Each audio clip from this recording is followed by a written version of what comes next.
This is Mundoo Island, deep in the south of the Fleurieu or Fleurieu Peninsula, sitting in the heart of the Murray Mouth. Imagine your own 3,000-acre private island. It's the home of fourth-generation farmer Colin Grundy and his wife Sally. Barrages connect these islands to the mainland. Sorry, this is where the River Murray ends. Okay, because you have the Murray River. And the Coorong. And Fleurieu. It's art, folks. But this really is the Murray River. This is where it stops. Yes, we are the final property, the last property on the whole of the River Murray. At the Mundoo gate, I'm met by Sally and the equally perky Jack Russell, Sparky. And these yards, they're very old cattle yards, but they're still used regularly. Sally runs tours of the historic property, but that's for later. First, down to farm business. A couple of hundred of the Angus cattle need to be moved to better feed and water. And I'm going cattle mustering. Yeehaw! Hey guys, come on! Hey up! And it turns out to be the most fun I've had since I went on the bumper cars at the Royal Show when I was just a kid. Well, actually, I really like riding on these funny machines. They're incredible. They're called Argos. They're like little mini tanks that take on any terrain. Well, almost.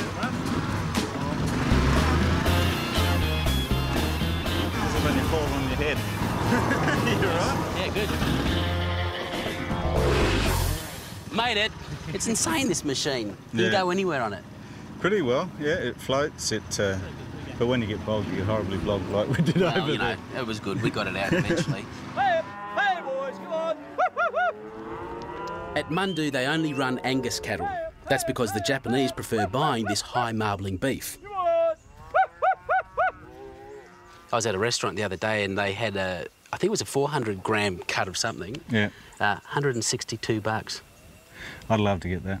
You'd love to buy it or you'd love to get I'd it? like to sell it. I'd sell it to you half that price. Yeah. Colin gets about $3 a kilo for his Angus, but meat prices are not his biggest problem. Go on, guys. You see, salt is leaking through the barrages, destroying the island's drinking water and jeopardising their future.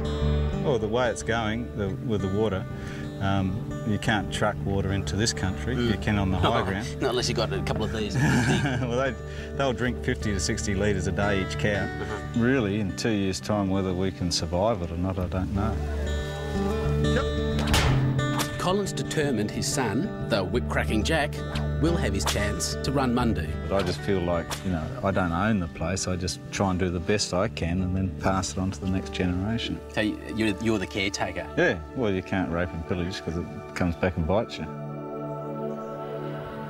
Sally may have married into Mundoo, but she is absolutely in love with this place. You wake up every morning, you don't hear anything other than cows and the chooks, and you look out and you see the Coorong, and it's just a blessing to wake up every morning to this. Oh, I love it. It's in my blood. I just love it. And I can highly recommend her tour. You get the car graveyard. Are they all your cars? Some are ours and some are old farmers that have dumped them here over the years because there weren't dumps around back then. Oh, really? Yeah. No dumps? Yeah. Paddle steamer story? Yeah. Colin's grandfather couldn't purchase materials post-war to build the yard, so he decided he'd purchase the paddle steamer Wilcannia and dismantled it on the river's edge, and it's all over the farm. So he pulled apart a paddle steamer and built a farm? And these are the bulkheads. Now that's farmhouse ingenuity. Hey, you're taking me on the tour. What, this way? And the bit about the local birds. This is Australia's largest breeding habitat for pelicans. Who would have thought? Wow, I love pelicans. Yeah, they're from Storm Boy. Oh, because they filmed Storm Boy around this way too, was didn't filmed they? just over there in the Coorong sand dunes. And apparently that pelican's still alive. Oh, I don't know. Can't imagine Mr. Percival's still alive. No, he is, and he's making huge demands. Is he? He's become a very, very... Popular. Up his bum. Talent. Talent, yes. OK. Heard it all before, hey, Sparks? Be back in a minute. People are amazed that we have such a vast area, a unique area with bird life, history and an operating cattle station, yet we're so close to Adelaide. It's funny for me because I've sort of grown up in it and seen it and I take it for granted a bit, I suppose, and people come down there quite gobsmacked. Shouldn't you keep it hidden? What do you want them to come out for?